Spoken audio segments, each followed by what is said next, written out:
안녕하세요. My name is Jake Butnick. I live in central Minnesota, which is located in the northern half of the central United States. I received my Bachelor's of Science in Theater Arts with a degree emphasis in speech and dialect coaching from the University of Minnesota, Mankato. And today, I'm going to be talking to you about context clues. Context clues are one of the more difficult aspects of a language to master, yet they're one of the most important ones when it comes to understanding and fully grasping the meaning of a language. Now, context clues are particularly important in English because we have a couple different fun things with our words.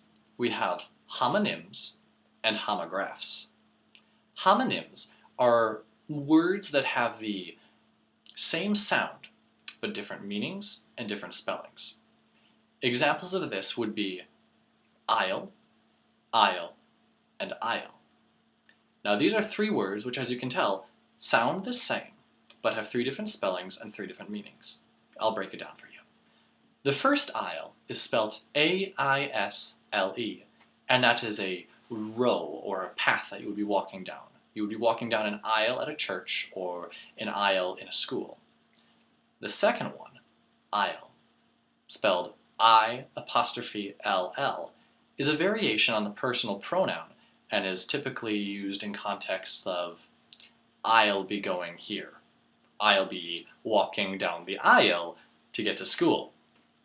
The third aisle is spelt I-S-L-E, and that's a small island. There is the aisle out in the sea. I'll be going to the aisle. Now, if you're reading English, if you're reading a text, if you're reading a note, these three words are generally pretty easy to differentiate between because they're spelt three different ways. How if you're having a conversation with a speaker, it's slightly more difficult because they all sound the same. Now this is where context clues come into play. You use context clues in order to analyze the sentence surrounding the word that's confusing you in order to grasp the underlying meaning. So, for example, if you were told to decorate the aisle for the bride and groom to walk down, you're going to know that they're talking about aisle, A-I-S-L-E, the row. If you're reading Robinson Crusoe, for example, and you read about him being deserted on an isle, he is stranded on an island. So these are words that aren't necessarily a big issue when it comes to learning English as a written language, but they give a good introduction to context clues. The real issue that you have when learning about context clues and how to grasp the meanings of a language are when we have homographs. Homographs are words that are spelt the same, have different meanings, and sometimes sound the same.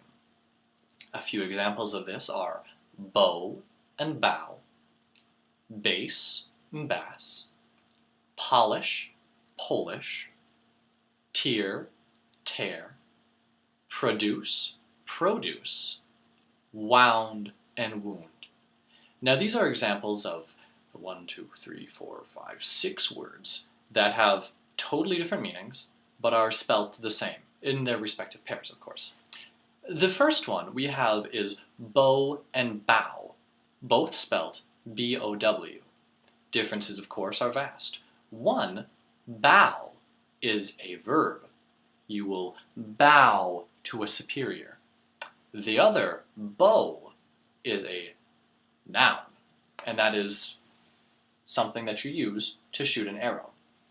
Now, generally, if you're reading a book or reading a note or you're writing something, you need to analyze the words surrounding this one word, B-O-W, in order to determine which pronunciation they're looking for.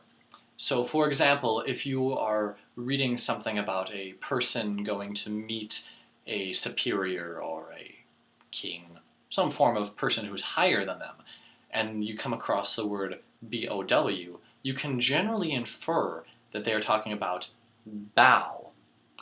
If you are reading a book or talking to a person and they reference that they went out this last weekend, to go hunting, and they grabbed their B-O-W, you can generally infer that that is bow, the weapon.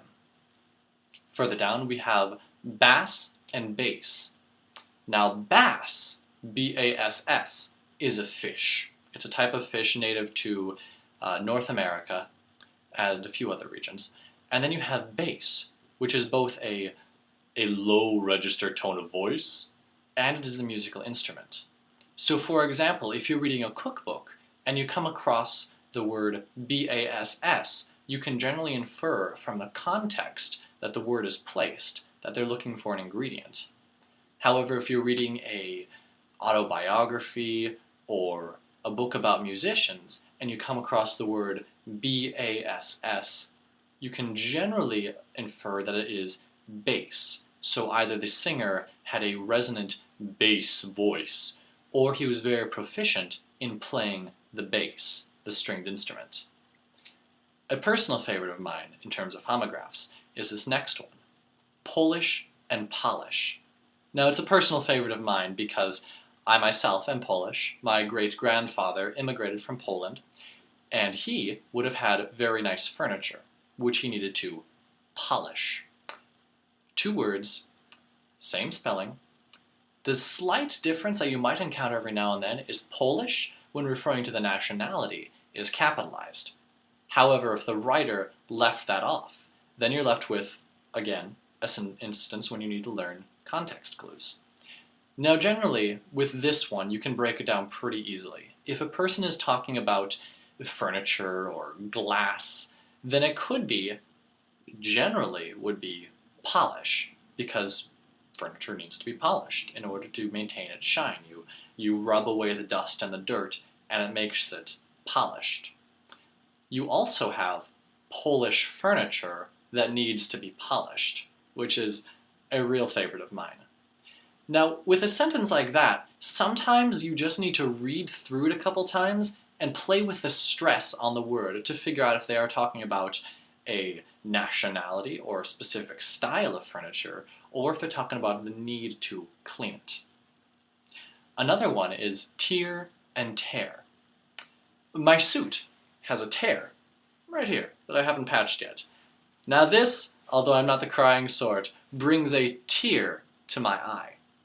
This is one of those words also you sometimes just have to flip them around and take a guess if it is tear or tear, and then look at the context of where the word is placed in the sentence in order to infer if something is torn, if it has a rip in it, or if something caused someone to start crying.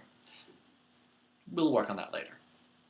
A next one down is produce and produce. Now generally, these two words are used in tandem. A farmer produces produce. Produce is vegetables and fruit and other things that someone would grow. Produce is a verb meaning to create or to make something or to grow something. A farmer growing produce.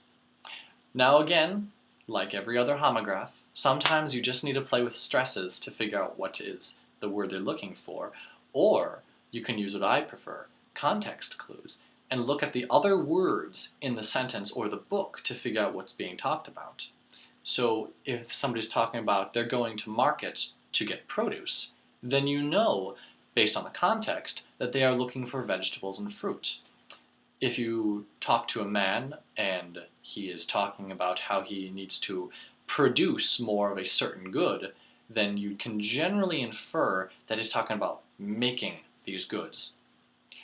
The last one that we're going to talk about today is wound and wound. Again, two words, two very different meanings, both spelt the same way. W-O-U-N-D. Now, wound is, of course, an injury that one sustains. I was boxing the other night, and I got hit right up here, and that was a wound. It was very sore for a couple days. Then you also have wound. Before my match, I took the tape and I wound it around my hand to protect my knuckles.